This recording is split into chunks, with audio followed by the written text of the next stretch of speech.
First and foremost, Mr. Christie, it's an honor. I've seen all your interviews. I've been thinking about this for a while. We've been talking about it for like We a have, year. Yeah, so finally we're here and making it happen. We're here together.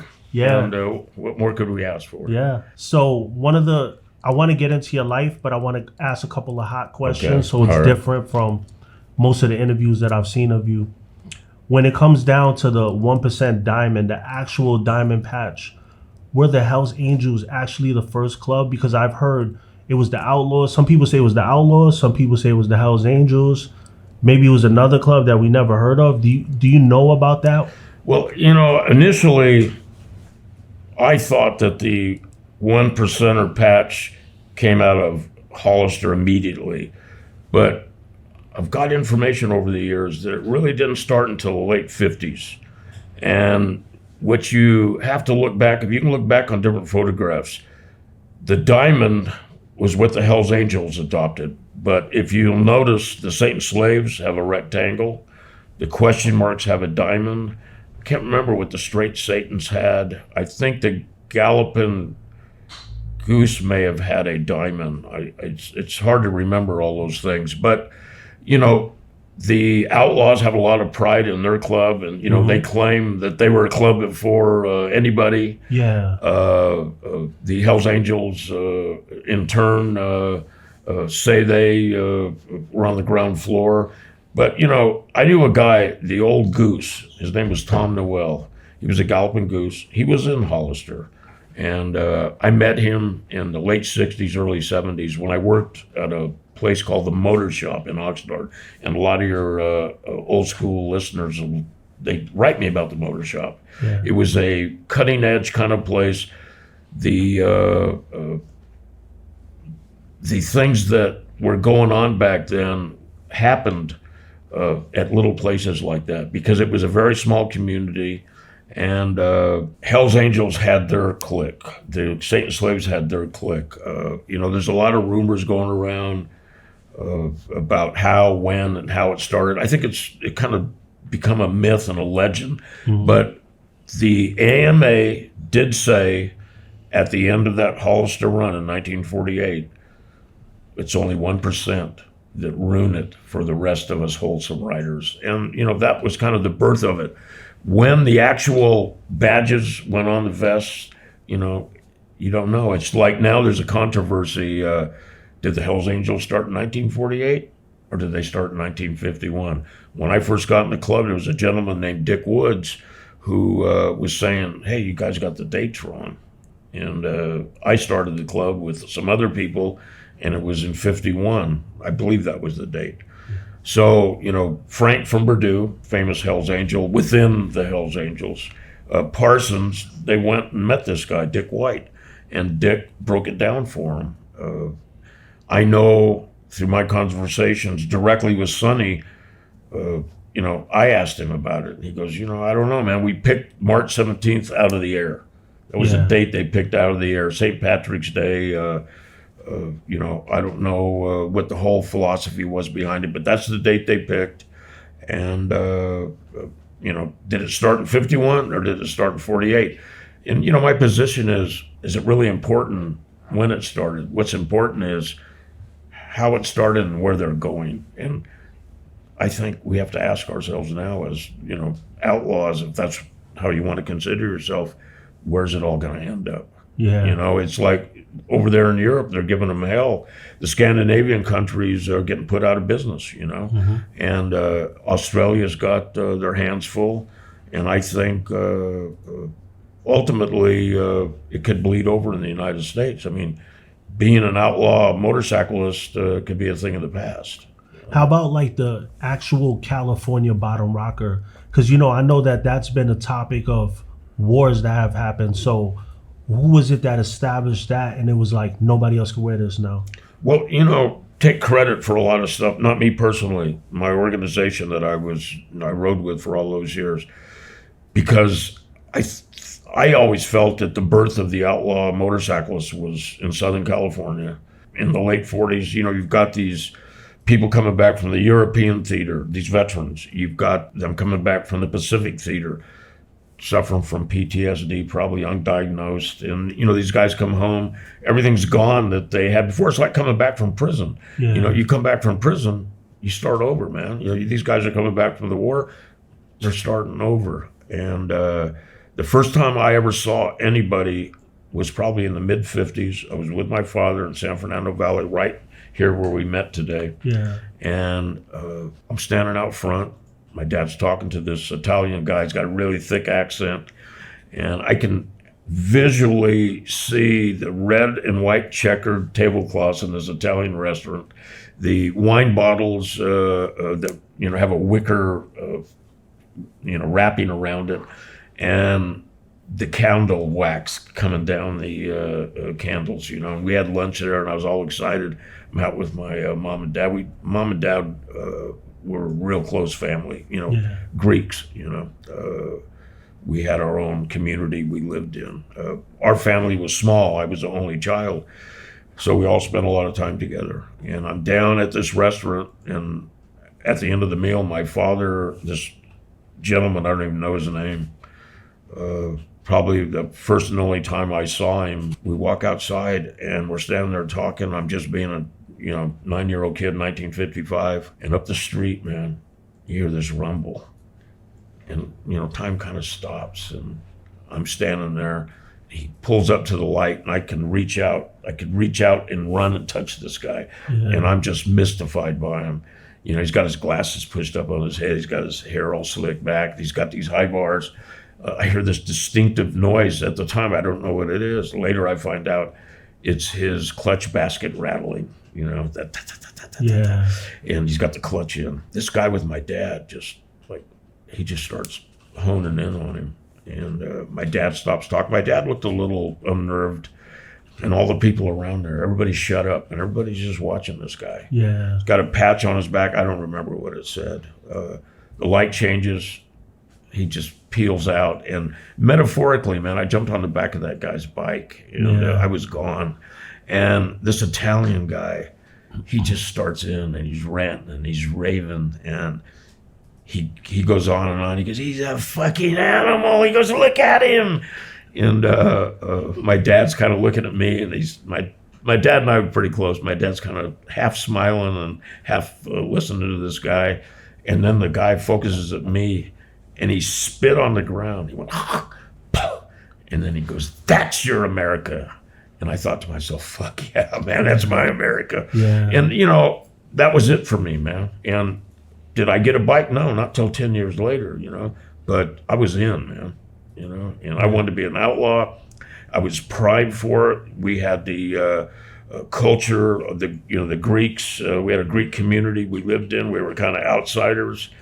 That's what outlaws are, man. They're outsiders from the law. Within the Greek community, man, those people used to resolve their own problems. It was a organization for the men called the HEPA. And if you had a beef with another Greek, you took it to the HEPA. And, they resolved it. The women had the daughters of Penelope, and that's how they resolved their issues. So old school village. Yeah, it was old school village mentality. My grandmother got on the boat in Greece. She was 12 years old. She rode over here by herself. She lands. She's 13 years old. She marries my grandfather, who she's betrothed to. She hardly knows the guy. Wow. But it was arranged in Greece to come to America, land of freedom, land of prosperity, where he could really make it. They made their way west, and they wound up in Ventura. He was a shoe repairman, Do you think that that's something that America lost and maybe would be better if they did the betrothed thing and stuff like that?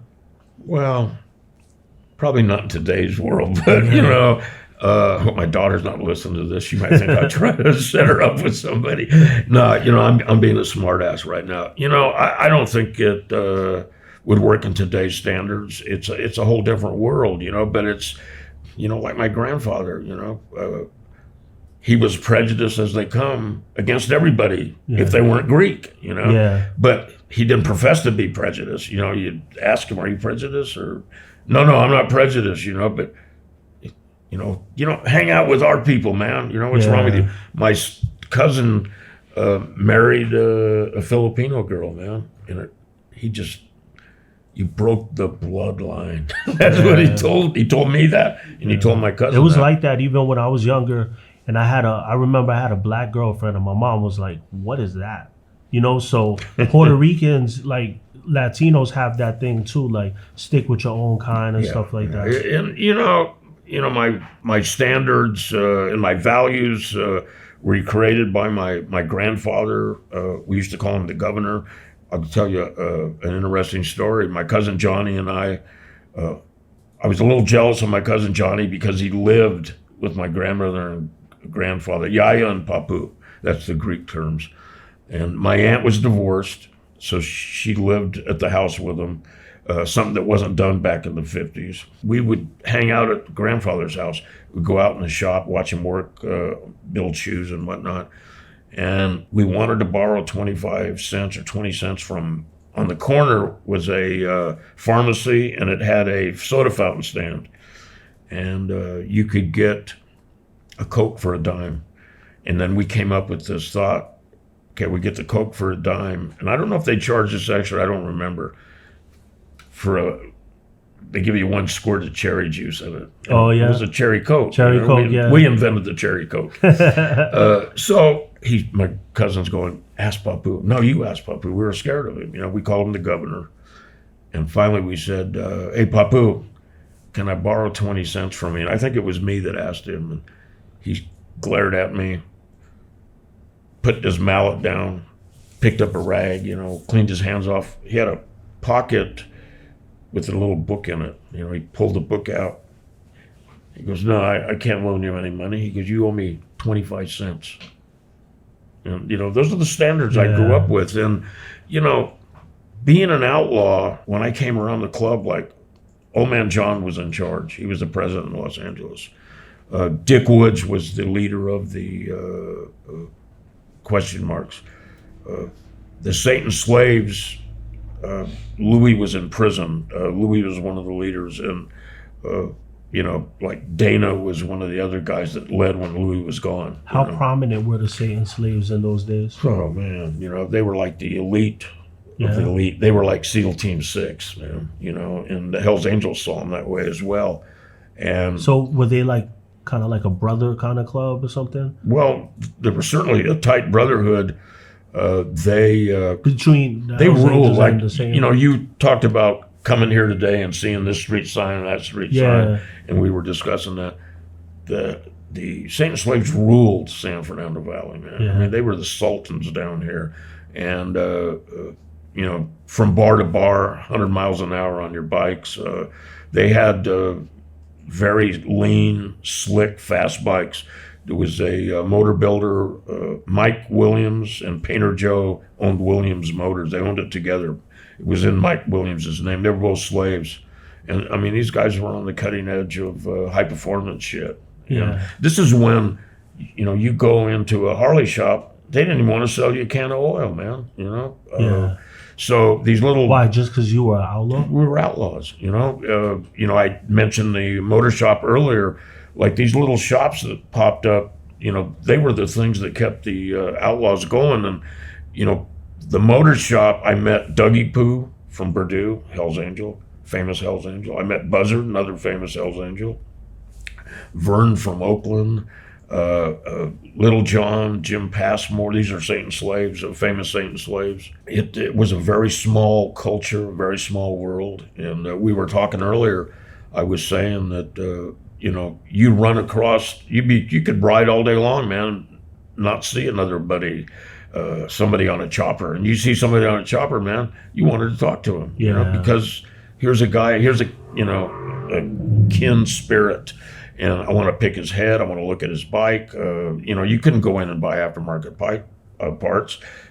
Guys like Dick Wood, Dean Lanza, Arlen Ness in the Bay Area, they were making custom parts, and that's how you equipped your bike. And so Harley wasn't like they were sticking their nose up at outlaws, right? Absolutely. And I had lunch, and I'll tell you, Willie Davidson is a really cool dude, and his wife's one of the coolest women I ever ran across. I had lunch with him at Sturgis back in the 80s, and, we got in a big dialogue about I was kind of teasing him, and I said, "Hey, man, you guys used to, hold your noses, man, selling this stuff." And I go, now you go into the Harley shop, you're selling custom bikes on the floor, you're selling leather vests, you're selling leather pants, you're selling all this paraphernalia, and I said, man, you got to give back to us a little bit. Did you ever think to yourself, why did they, if Harley stuck his nose up at outlaw culture, why did every outlaw club almost make it mandatory to have one? One word, American made. And that was, that was the philosophy. And you could ride an Indian or you could ride a Harley. And so there wasn't much choices. No, there wasn't much choice, and Harley became the bike of preference. It's like some of the guys rode British bikes, like Hunter Thompson when he came around Oakland. He was riding a Triumph, I think. I don't think it was a BSA. I think it was a Triumph. He wasn't in the club, though, right? No, he never made it in the club, but he was riding with the club, and they allowed him to ride with them. That was always a sore subject with Sonny, because Sonny felt like he kind of got duped by Hunter. I always felt that Hunter went in to writing that book. He was a really brilliant guy, a brilliant writer. He didn't have an ending for the book, so what's he do? He creates an ending. He goes to Bass Lake, gets his ass kicked. The whole book, he's supporting the Hells Angels. Yeah. The misunderstood American outlaws, in the true spirit of the West and whatnot, however he, went into describing them. Goes into detail about Terry the Tramp, Animal, even Smacky Jack. He's talking about him from the slaves. And, these poor guys are misunderstood. The rape takes place in 1965 in Monterey.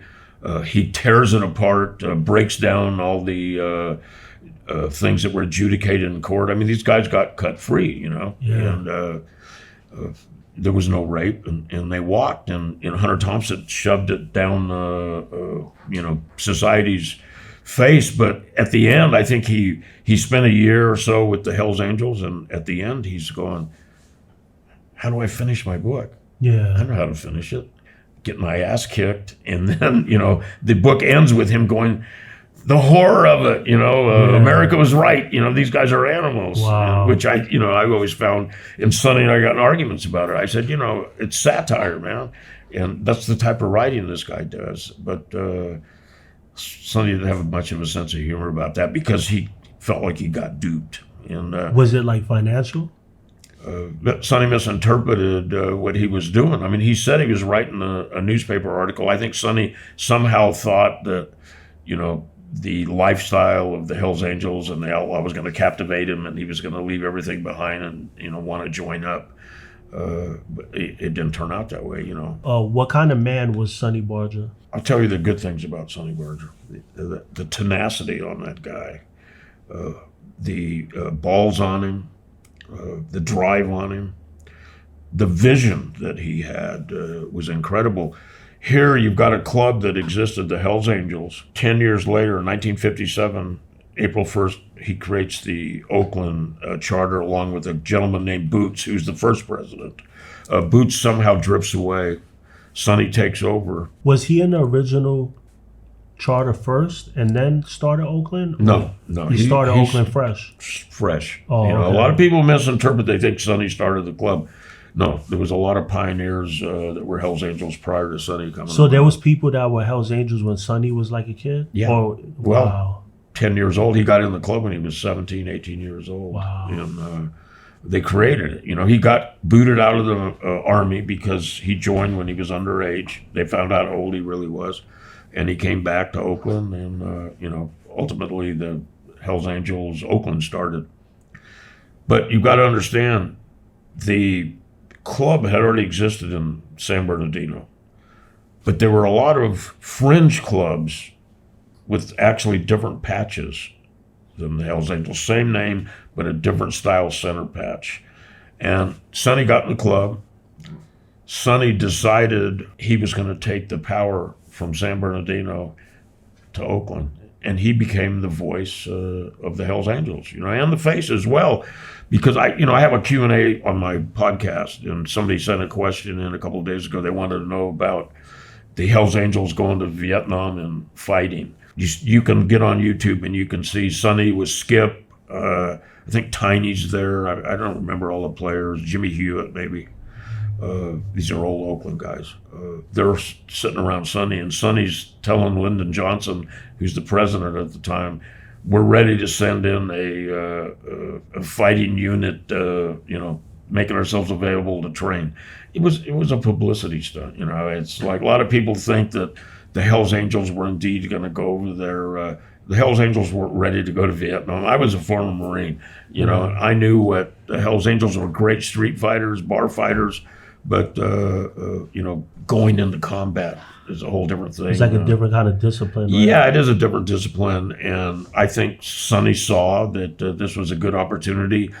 Up there in Berkeley, they had that anti-war movement. He hated those anti-war guys. Yeah. So it all kind of played into his narrative. And would you say he was kind of like a Republican almost? Well, he was. He's very conservative. Yeah, right. Republican. Like him and I would get into arguments about politics and where the club should go. And what you have to understand is Sonny was a very powerful leader.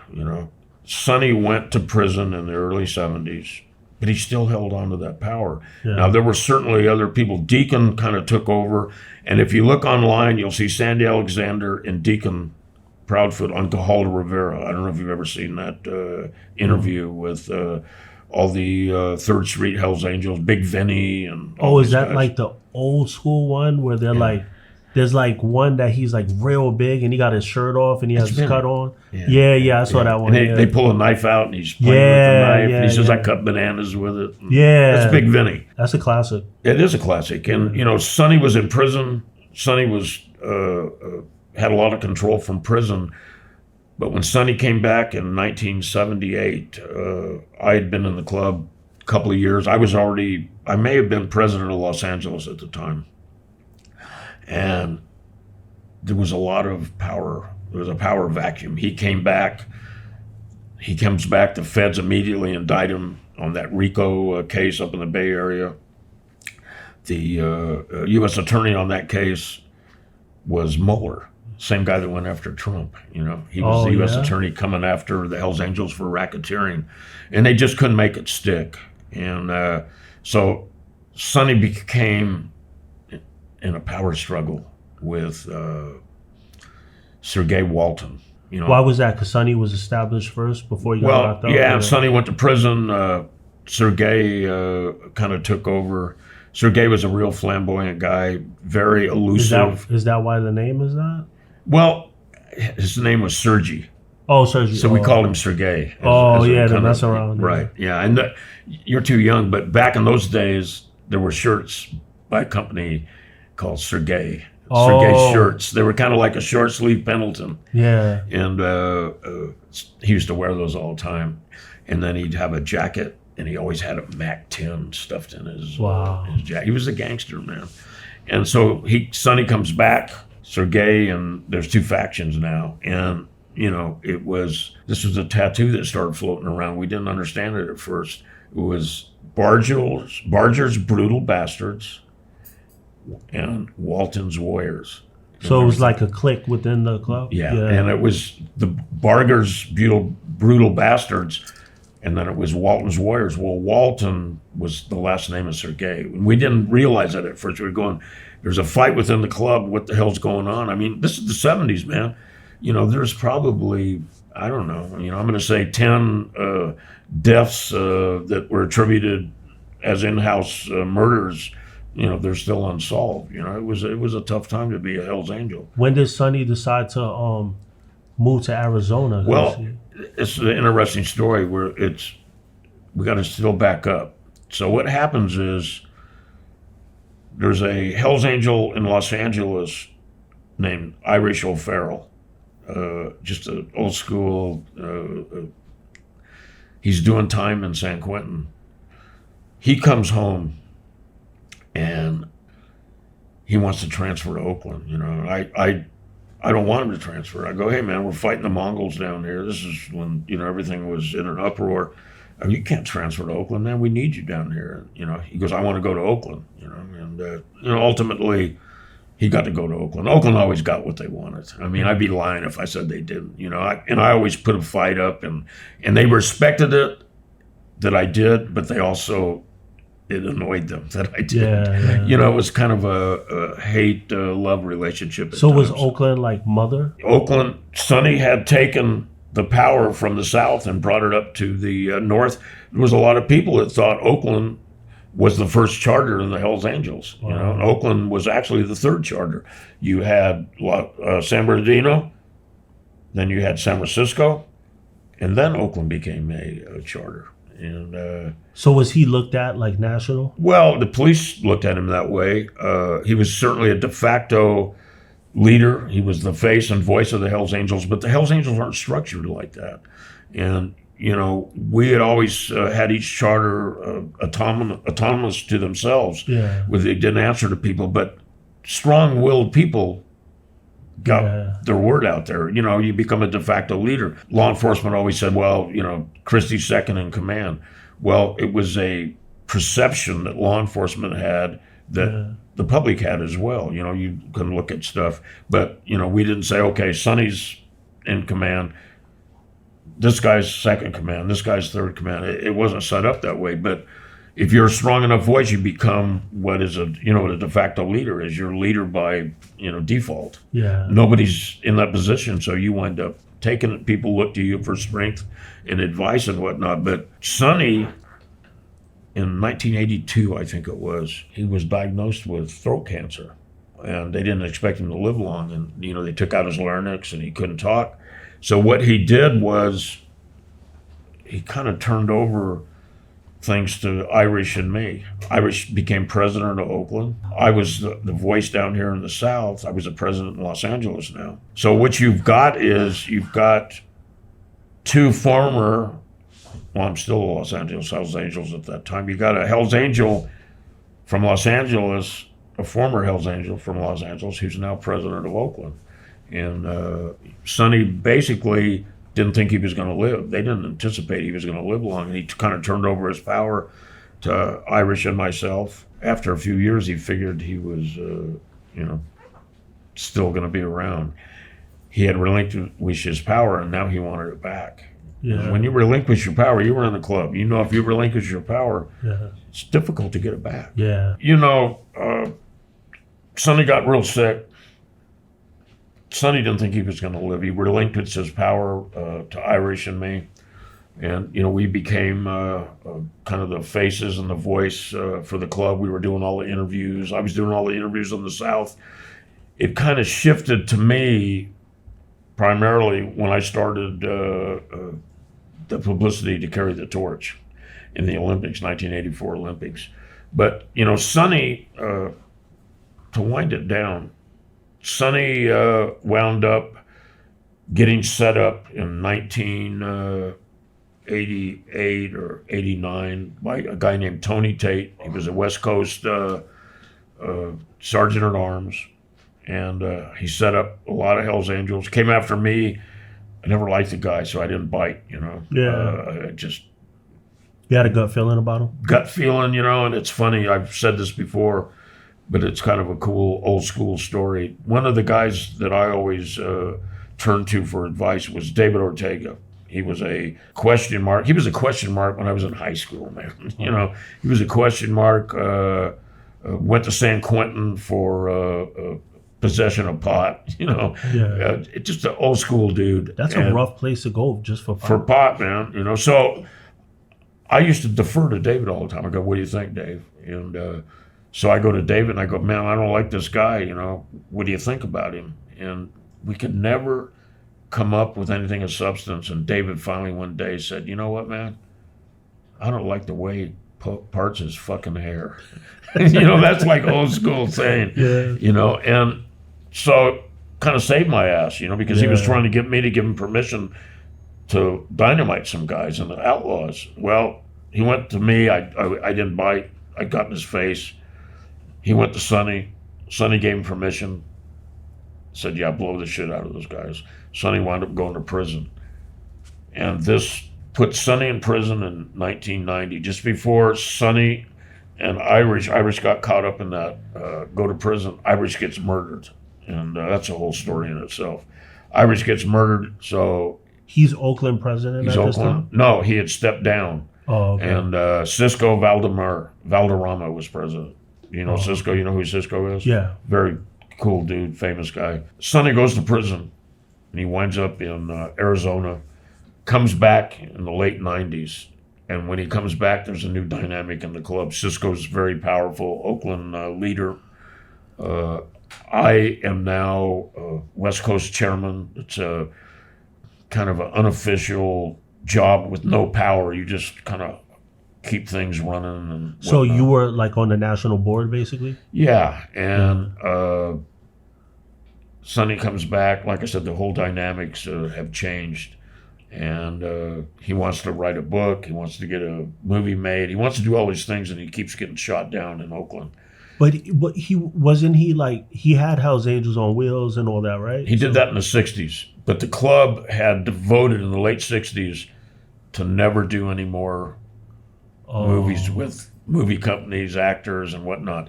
The last project the club did was Sandy Alexander's documentary, Hell's Angels Forever. It was kind of all out of the East Coast, and that's a whole different story as well. I worked on the movie. I wasn't in the movie, but I did all the publicity and I did the distribution.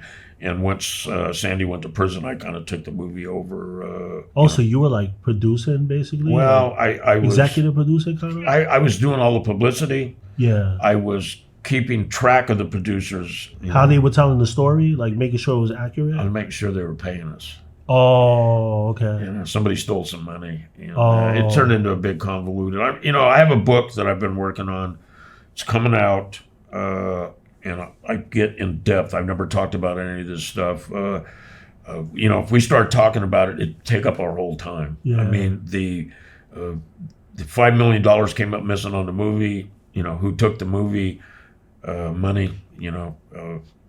I set out to solve that dilemma, and I write about it. But getting back on this thing, you asked me earlier, how did Sonny wind up in Arizona? Yeah. I think Sonny got mad. Sonny liked to get his own way. You asked me earlier what kind of guy he was. He's, a guy that didn't like to hear the word no. Yeah. He liked what he liked, Yeah. And the tenacity on this guy, he's like 70 years old, or probably 70, close to 70.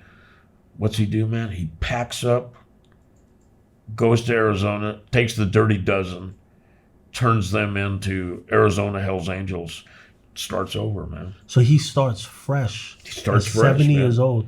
Yeah. Where does he get this energy from? I don't know. I ain't saying nothing. No, I don't know. I mean, he was a ballsy guy. I think that's what drove him. I think it drives me as well. As a leader, you have to create a vision, and having a vision is great. But if you don't have anybody that share that vision with you and are willing to follow you, you're not really a leader. Yeah. So, Sonny, look, the guy's gone. Everybody knows the history between me and Sonny. How did you feel when he passed? Well, I got a call the night before. The guy on the other end, I'm not going to identify who he is because Hell's Angels aren't supposed to talk to me. They're not supposed to write me. I'm out with no contact. But people do. People call me, people write me. People ask my opinion of things, and I give it to them. I don't put them on Front Street. I don't do it on an open forum. I do it all privately. But I got a phone call, and he said, it's interesting. He said, do you recognize this voice? And I said, yeah. And I was teasing him. I go, yeah, isn't this my rabbi? And, he goes, yeah, that's right. And we started talking, and he said, look, I just wanted to tell you, if you and Ralph, that's what we called Sonny, Ralph. I said, if you and Ralph are going to reconcile, you better do it now because he's not going to be around much longer. He died the next day. Oh. And, I got up and drank a cup of coffee and didn't get much sleep that night. And I started thinking about it, and it prompted me to start a book, and That's the book I'm working on right now. I've got 3 books out, but this is a new book. It's called Crossing the Rubicon. I love that name. Yeah, doing a bunch of stuff. I'm talking about just a bunch of stuff that's very private and personal. It's like sitting inside the room with Hell's Angels. It's private stuff. And, I don't pull no punches. I talk about, I don't put anybody in a judicial compromise. I've never done that. I work for defense lawyers. I'm on the other team. There was a period that people were attacking my character, and they were saying, Christie's going to work with the cops, and he's going to, I've never testified against anybody. I've never been to a grand jury. I've never debriefed. The night before I left for prison to go to prison in Texas, I got a phone call, and it was from the agents that had originally arrested me on this 2011 case. My daughter represented me. It's now 2013. We resolved the thing. I'm going to prison. And the FBI agent says, I can halt you from going to prison. He wasn't even supposed to call me. He goes, I know I'm not supposed to call you. You're represented by your daughter.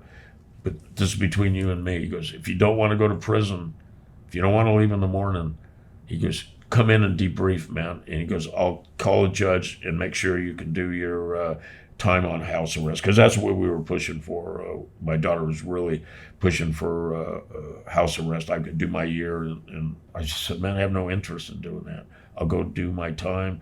They threw at me that the club had a murder contract on me, and I said, I'll take my chances on the street. And, I felt that I had reached the end of the road as a Hell's Angel, but I didn't feel like my life was over, Yeah. And, What is it like for a 1%er on the West Coast in prison? Like, what is it like for outlaw bikers in prison? Because there's, like, on the East Coast, it's like Bloods, Crips, Latin Kings, Trinidadios, the Dominicans. Like, over here, it's like way different. Like, how was it? Like being a king. Yeah. We talked about my interview I did with Michael Franchise, a little bit earlier. Michael Franchise was there in prison. So Guy Castellone's there. He's a powerful Hell's Angel from San Diego. He's just in the midst of the Mongol War. He's there for killing Jingles and Redbeard, 2 Mongols from San Diego. Michael Franchise is there. Rosario Gambino, we call him Sal or Sally Gambino. He's related to Carlo Gambino from the East Coast. Have you ever heard of the Pizza Connection? No. The Pizza Connection was a group of guys kind of run by Rosario that brought all the heroin into the United States. Oh, yeah. And they had pizza shops set up everywhere. Oh. And that's how they got the heroin and distributed it. So he was doing 41 years. There were some Jewish gangsters there. And there were some old school Italian street gangsters there. Sam Sorrentino, who was the underboss in Los Angeles, was there. He had just got busted with Carlos Marcello from New Orleans, the New Orleans boss. They got caught bribing a judge. So what did they do? Just take all the bosses and put them together? Apparently, they did back in 1986, because it was like so we got Sal Gambino cooking all of our food on Saturday and Sunday. We've got the guards are now. You've seen Goodfellas. Yeah. Wasn't like that. We didn't have lobsters and we didn't have fresh steak, but we had canned goods. We had canned clams, for the linguine and clams. Yeah. But we had our stuff. We had our whiskey. There was a time they were even bringing women. That was before I got there. Some of the guards were bringing prostitutes in. It was like club fed, and Were they bringing you like phones back then and stuff? Or was that before cell there phone? was a Iranian. He didn't call himself Iranian. He described himself as Persian. He was a Persian opium dealer. He had a phone in the wall. He had one of these big block phones, and it was buried in the wall. And if you were in one of the privileged guys, you could use the phone. Is that the old school 80s one, the big brick gray big. one? It was like this big, man. Yeah, it was huge. A block phone, we called them. So, we got treated like kings in there, and, I went back to prison. This was 1986. I beat my case. I fought it all the way, took it to the jury. Ballsy thing to do, you know. They got a 98% conviction rate. Yeah. You know? I mean, it's a ballsy thing to do. I was facing life on one count and 20 on the other, but I was young, felt invincible, and, you know, and I took it all the way. I fought it. I fought 2 other cases, one in 2001, a 59 count racketeering, a state racketeering case, and fought that case, wound up making a deal. Tony Serra, a famous lawyer up in the Bay Area, you know, he told me, he goes, "You got to take the deal, George. You know, they dropped all but 2 counts. They got me for conspiracy, and I think theft. There was a young crew of guys around the Hells Angels, and my son being part of them. My son was a Hells Angel at the time, and they had stole 1 million Vicodin from an Air Force base. What? And they were running the streets. You know? Wow. I know the Somebody paper, had to help them out to do that, right? an airman Yeah. that they went to high school with. These guys were all youngsters, and they had this Vicodin distribution thing in Ventura County, and you know, they were killing it on the street. What is that like? Your son becoming a Hells Angel too? What was that like? You know, it's funny. A real proud moment for me. Yeah. He got in the club. He was 18 years old. He was the youngest Hells Angel in the world at the time he got in the club. And you know who I got my biggest, and even though we were at odds from time to time, I got my biggest support, and my son got his biggest support from Uncle Sonny. Sonny backed him. You know, Sonny's a true outlaw. Sonny, the rule was you got to be 21 years old, or you got to have a fake ID that says you're 21 years old. And Georgie got a fake ID. Is it because he knew that it's like now it's generational? Yeah, I think so. And I think Sonny, you know, Sonny could be unreasonable in certain issues, and then other issues he'd just blow your mind. You know, that was one of the things we agreed on. You know, we're in the officers' meeting, and you know, I'm saying Georgie's coming around the club. We're going to make him a prospect.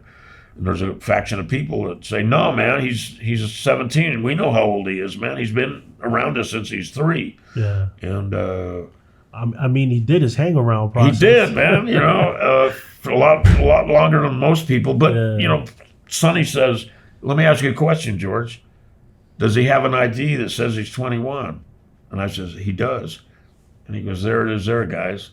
You know, and you know, he got voted in, and he became a member. You know, you know, Sonny backed him all the way. You know, so you know, it's hard to read Sonny sometimes, but. So I want to ask you something, because I always wondered this, like, you got Hells Angels versus Mongols, Hells Angels versus Pagans, Hells Angels versus Banditos, Hells Angels versus Rock Machine. Is it Hells Angels want to dominate the world thing, or is it that clubs want to take that title because they were around first? Like, how do all these wars on all these different fronts, how was that even possible? Well, I often ask myself that question. You know, we were fighting with all the clubs, and one group of individuals we were fighting, you left out, was law enforcement. So, I mean, what is that, 5 or 6 fronts we're fighting? Yeah. You know, so we're spread out. My thought was, and I don't want to offend anybody listening, it's not my intent, you know. This is my mindset when I'm in my late 20s, early 30s, leader of the Los Angeles Hells Angels, and soon to be leader of the Ventura Hells Angels. I felt invincible, and I felt like we were number one, you know. Yeah. And if I know that when I talked to Taco from the Outlaws, Taco thought his club was number one. I met the Banditos. I knew Sprocket, who was the international leader from the Banditos. He felt their club was number one. That's, you know, just the way it was. And, you know, the Mongols were a new fledgling club. They felt that they weren't going to take any shit off the Hells Angels. And they didn't, you know. Yeah. We got a lot of physical confrontations with them. The history speaks for itself, the bombings, the machine gunnings, whatnot. And my thought always was, we're the world champions. every time we fight one of these new clubs or one of the existing clubs, we're giving them a title shot. We're endorsing them. We're making them something that we don't want them to be. We don't want them to be a contender. We don't want them to be competition for us. My position with the Mongols was initially, let's make friends with them. Yeah. Let's defuse the situation. Let's make friends with them. Let's don't give them something to come against, that being the Hells Angels. We gave them a reason to live. They basically said, you know what, we're not going to take any shit off you guys. And, now, look at the Mongols. They're a force to reckon with in the outlaw bike culture. There was a period of time when, people didn't know who they were. So I talk about patches a lot on the show, and I tell my younger, because, I got a younger demographic. Okay. I tell them, don't just take a state and put it on the bottom of your vest, because there's going to be a lot of problems. Or could you say that like 99% of these problems is because of that bottom rocker at the end of the day? Well, I think that it started out that way, but you have to go back. Like the problem with the Mongols and the Hells Angels, law enforcement always took the easy way out. They said, oh, it's over the California rocker and they're fighting for drug territory. Well, me personally, I never saw anybody fighting for drugs. I saw egos. Yeah. I saw domination. I saw territory, and when I'm speaking territory, not to dominate the drug business. Hey, this is our fucking hood. Stay out of it, you know. But that's like a California thing too, right? Yeah, absolutely. But I gotta tell you, and you may know this, you may not know it. Your listeners are young; they may not have heard this story before. Chester Green is a Richmond Hells Angel. Chester Green rats on the Richmond Hells Angels. Him and Whispering Bill both decide to testify against the Hells Angels in a double murder. Whispering Bill goes into witness protection program and then he dies. George Weathern, who was an Oakland vice president at one time, he goes in witness protection program. He's testifying as well in this thing. Chester Green, who was a Richmond Hells Angel, he testifies.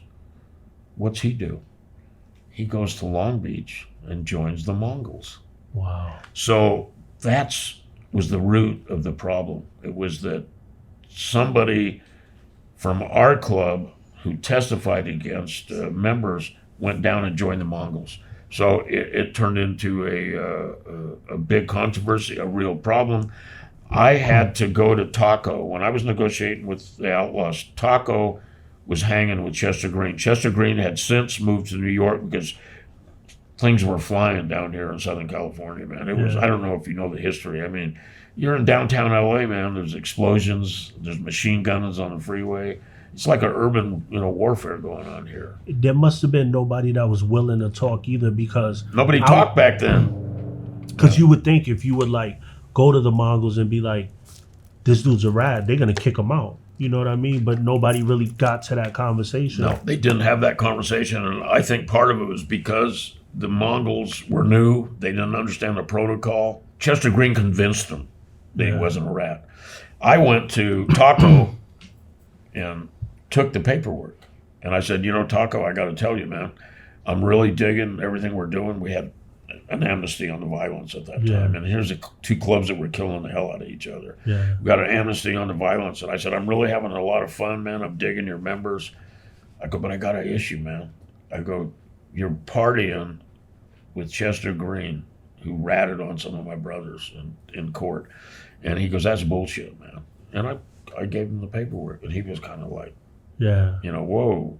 Now, what did they do? I don't know. I never found out. I know I interviewed, Scott Jr. Erickson from the Mongols. Sure, Junior actually was the one who he found out and took his patch and all that, yeah. That's interesting. Yeah. Because so I guess that's where he probably went to the Outlaws or whatever. Or I don't know. I don't think Chester went to the Outlaws. I think he went around done. I think he was done. Yeah. And then, it's interesting. I talked about this on the Outlaw Chronicles, that TV show I did on the History Channel. And the Green family threatened to sue me. Oh, yeah? Yeah, they were going to sue me. And I. Oh, yeah, because if it's a person's real name, is they consider it defamation. Well, right? yeah, But it's only defamation if it's a lie, though. exactly, right? and that's what I Yeah. told him. I said, look, I said, this is the way the show came down. I researched. They vetted what I researched. Yeah. I'm sorry, man. I'm sorry your uncle was an informant. Yeah. But he was. It's not on me. It's on you guys. So, they never sued me. But, putting on, we had California first. We had city rockers. And the reason. So was nobody doing that before? Like no, cities? we went to the California Rock. Do you have any idea why we went to the California Rocker? No. A lot of people misinterpret why we went to the California Rocker. The Attorney General Lynch, can't think of his first name. Attorney General Lynch put out this devastating, scathing report on the Hells Angels and other bike clubs in California. So much heat. It was unbelievable. They were.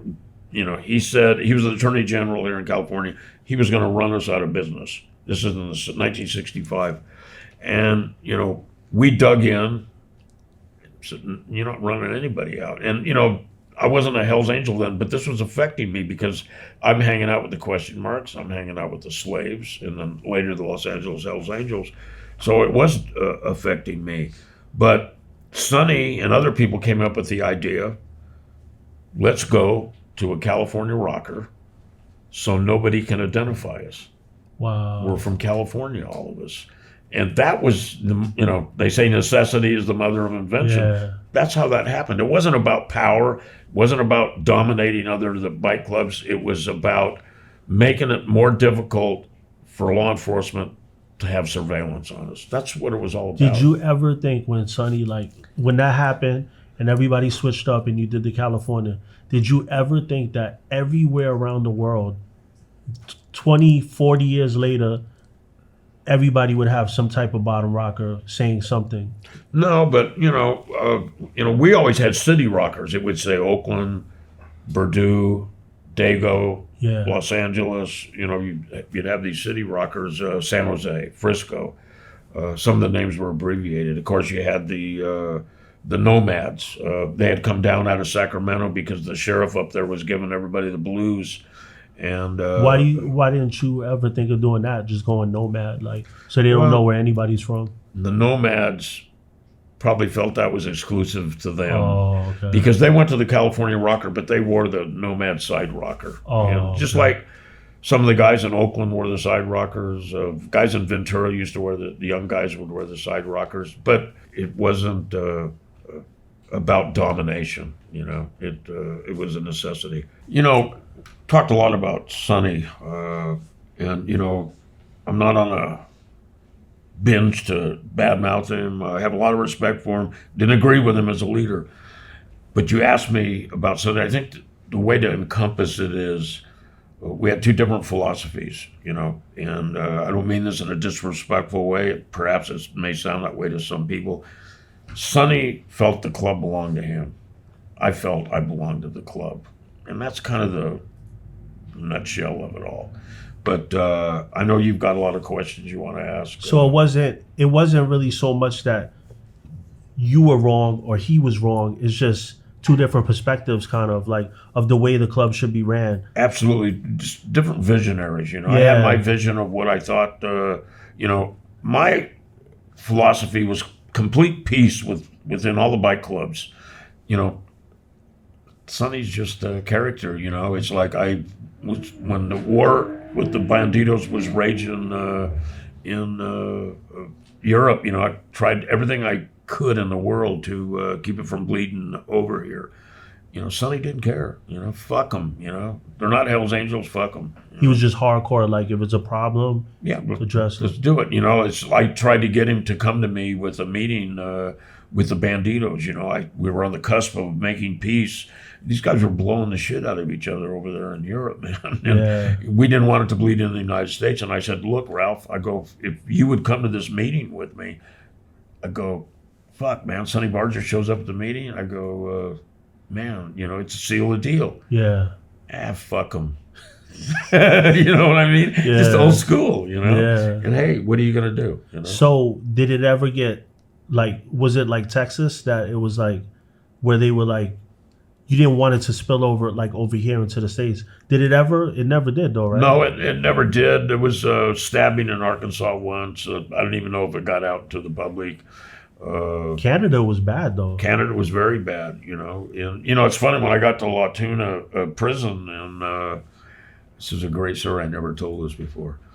I get to La Tuna prison, the guards tell me, you know, the banditos are on the yard waiting for you, man. And they asked me, you want to lock up? I go, fuck, no, I don't, I'm not locking up. And they go, you're going to go out on the yard? And they go, well, you know, you go out in the yard, man, whatever happens is going to happen. And I go, I'll take my chances. So I go out in the yard, and the banditos, they are out there waiting for me. And I knew them all, Yeah. you know, from negotiating peace with them. And the leader of the banditos, a guy named Crash, he says to me, I got a great cell. I got a bottom bunk for you, man. And you're going to live with me, you know. And so I spent the next year with one of the leaders of the banditos in Texas, you know. So But you the got gr- locked. So what was it? Fed and you were in Fed. Texas? I was locked up. Yeah, I was in Oh, Texas. They sent me to wow. Texas. So I'm in the cell with him one night. We're talking, and we start talking about the war in Europe, and you know, a lot of people got killed, and how we kept it from bleeding over here. Talking about George Weggers and Jeff Pike, you know, bandito leaders, and I go, man, I don't know what the fuck happened in Arkansas, and he goes, neither do I. He goes, I'm the guy that got stabbed. Wow. He was the dude that got stabbed, and I didn't know that. I didn't put it together until, you know, we were in the cell talking about it. And, So you did have a bang out and well, we had a few issues here and there, but you know, we kept. Nobody got shot. Nobody got blown up. In Europe, man, they were, you know, shooting it out in the international airports, shooting rockets in each other's clubhouses. didn't they like steal from the Navy or something like that too? Or? Well, you know, that's a good question. I kept thinking to myself, how are these guys in Europe getting all these guns, these rocket launchers, grenades, Yeah. plastiques, and whatnot?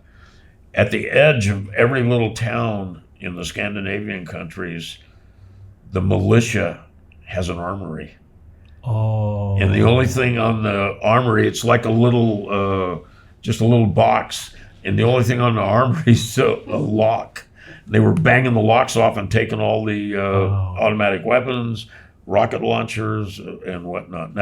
They were supplying. So in essence, the Scandinavian governments were funding the war with weapons, you know. So how did it feel when they sent you out there to like broker this peace when all this is going on? Like, Well, I mean, you know, I just told you, I felt I belonged to the club. I'm so being a you smart were ass right just now. you were just your heart was into My it. heart was into it, man. I said, Yeah. yeah, I'll go over there. You know, I went over there with a member from Long Island, Bobby, and you know, we went over there, and Just two of you? yeah, just two of us to talk to the Hell's Angels. You know, the Hell's Angels it was not received well. You know, and the Hell's Angels at the meeting said they were going to kill every bandito in Europe, Wow. and I said, no, you're not. You know, and it was very unpopular. You know, Yeah. but I've taken that position. You know, look, if you want to be an effective peacemaker, you have to be willing to go to war. And people knew that I'd been through a couple of wars with the Yeah. outlaws and with the Mongols, but they're not productive. They don't resolve anything. Yeah. You know? And if you study your history, no matter what war you're talking about, no matter what century it's in, at some point in time, it has to come to an end. Did they wind up getting banned out there? Or They are now. I understand. I just read an article. I'm waiting to talk to some people from Europe to find out where it's at. I know that they felt it was coming. When I was in Spain, I spent 3 years in Spain, came back a couple of years ago. I was hanging out with a bike club over there called the Banditos, of course, we know about, and the Unknowns. The Unknowns was a small Are you club. talking about Unknown Bikers? That are in New York? Unknown. It's a club called the Unknowns, and Oh, it's not unknown bikers.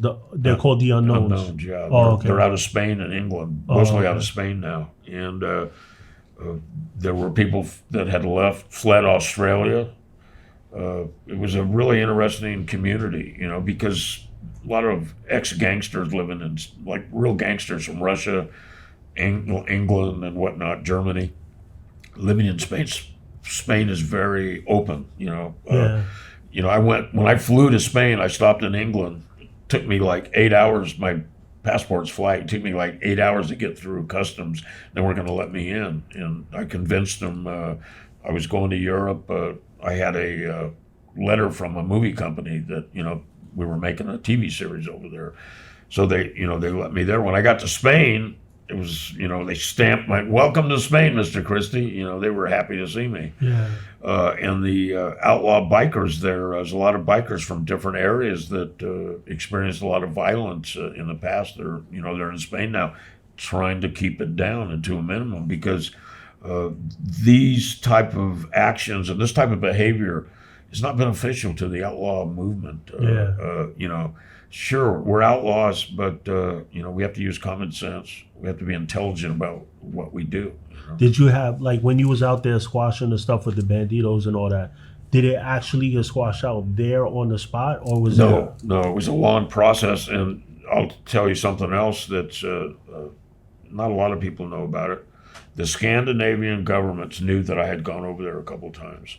The Scandinavian government petitioned the United States government to allow a bandito that had a criminal record, because you can't get in here if you have a criminal record in the United States, and Blondie. Blondie was a convicted double murderer, and Blondie and myself were part of the negotiation team from the Hells Angels, and Tom from the Banditos, and George Weggers was the negotiating team for the Banditos, and they gave them special visas, and they gave us a special number. If law enforcement interfered in the peace talks in any way, you give the cops the number. They would call Washington, whoever that was at the end of that number, would tell them to stand down.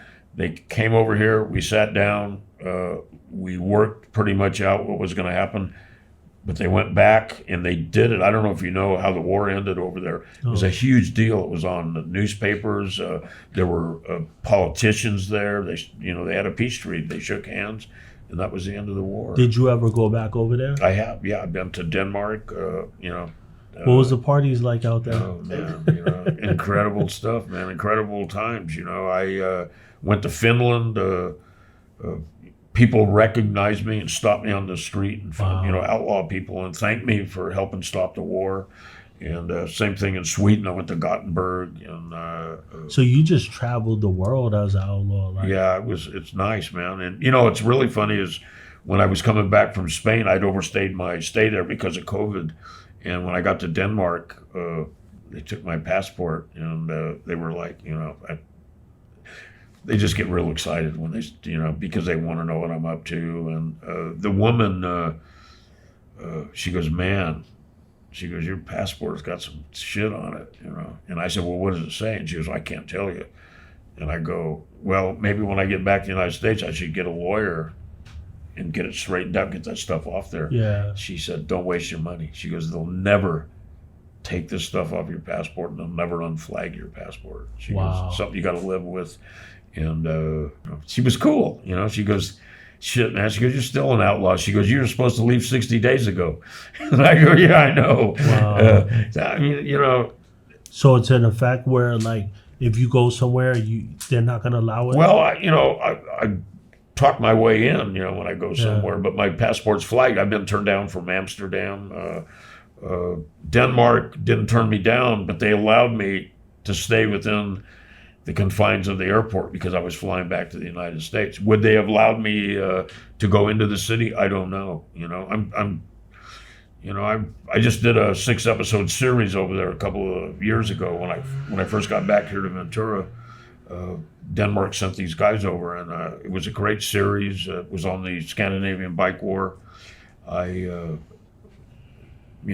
They translated my book, Exile on Front Streets, in Danish. yeah? You know, did a bunch of interviews, you know, for the Danish newspapers and whatnot. So I'm pretty well known in Denmark. You know. So let's wind it down now and talk about the last chapter.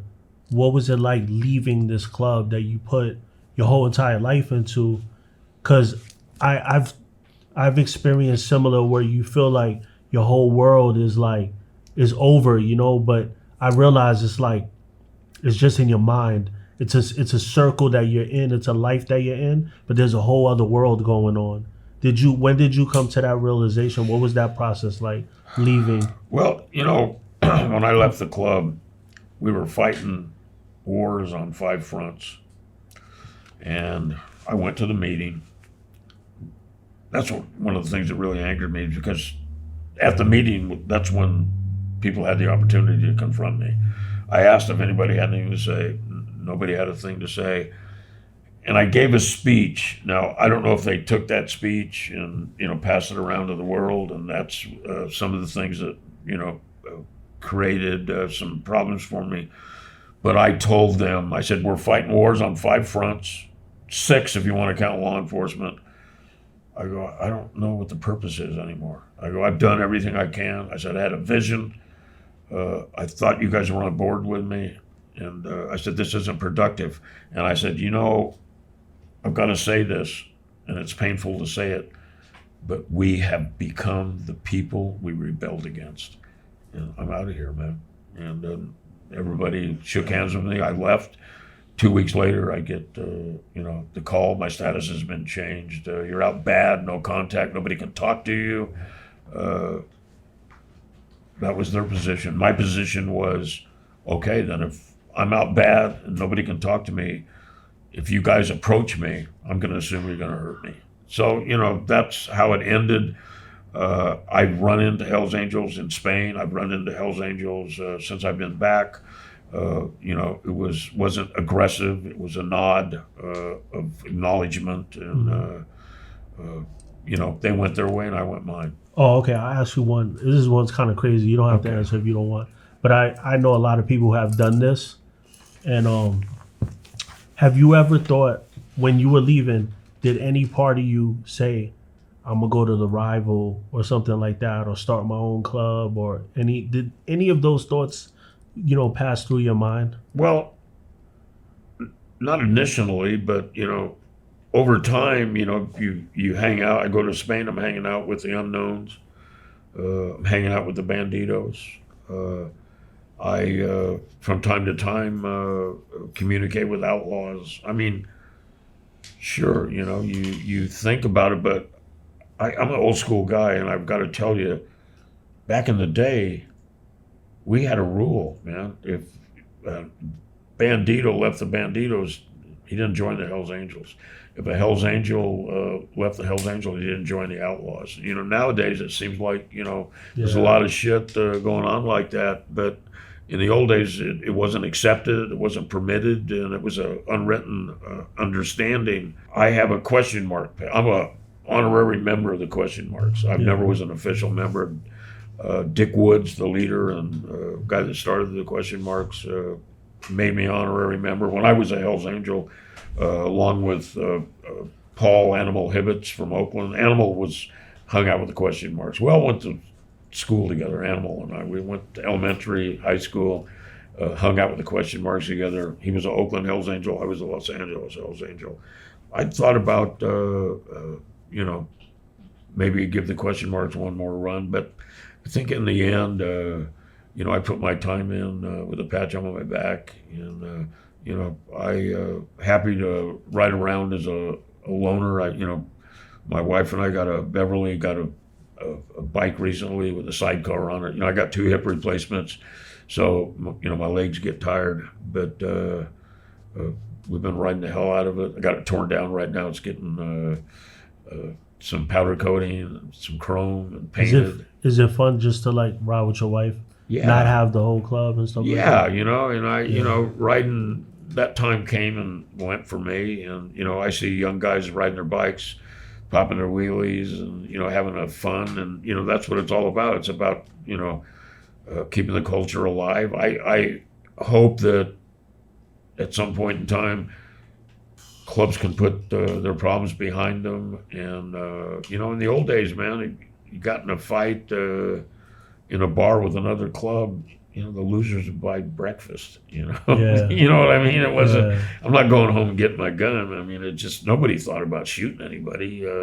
Just a fist fight, man. Yeah. And, it's come a long ways. And, I have to take some responsibility for at the end of the 70s when things in Southern California changed. I was there. I was at the first fight with the Mongols. It is what it is, Yeah. We can't go back, but we certainly can change direction. Yeah, definitely. So on the last note, on a funny note, tell me about the sneakers, because on the East Coast, we got way different swag than the West Coast, and I like how you're doing it. So what are these? Tell me about these sneakers right here. Well, these are simples. I've been wearing these since the 90s. I always wear the black and white ones. I used to get teased because the guys in our club was red and white in our club, and they'd think, "Oh, yeah. he's hanging out with the Mongols again." But you know what? I don't know. West Coast has their style, and it's interesting. The guys from the East Coast, I'd go back to the East Coast, man, and I'd pick up little shit that I wanted to do when I got back. One of the things we used to do in Ventura, and David Ortega and I were kind of behind that.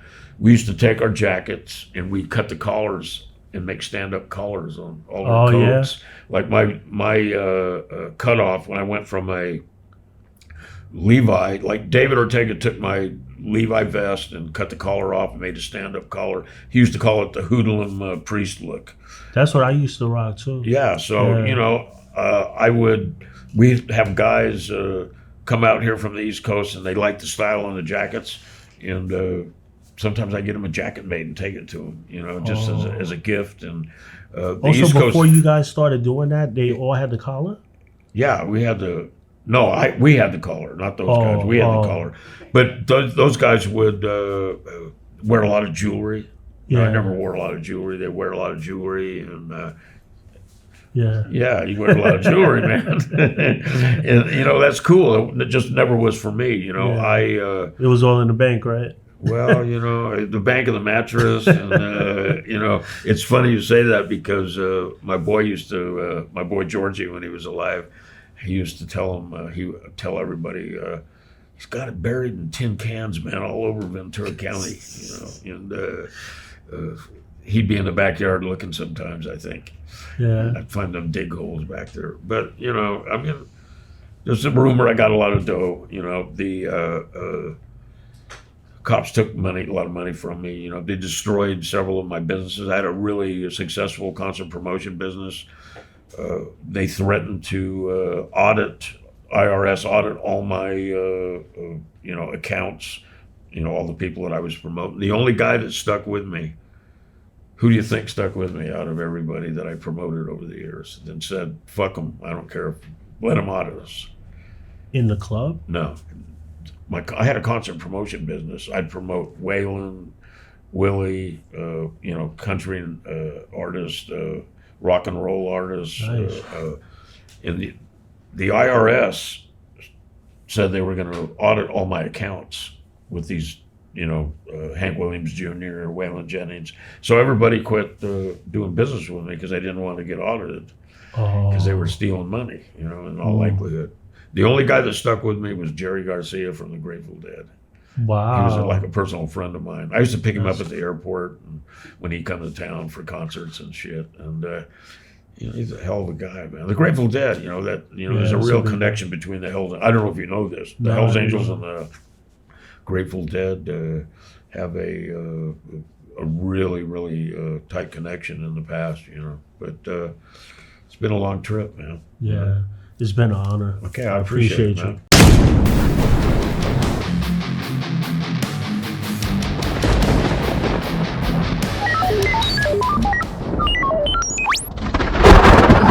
Oh.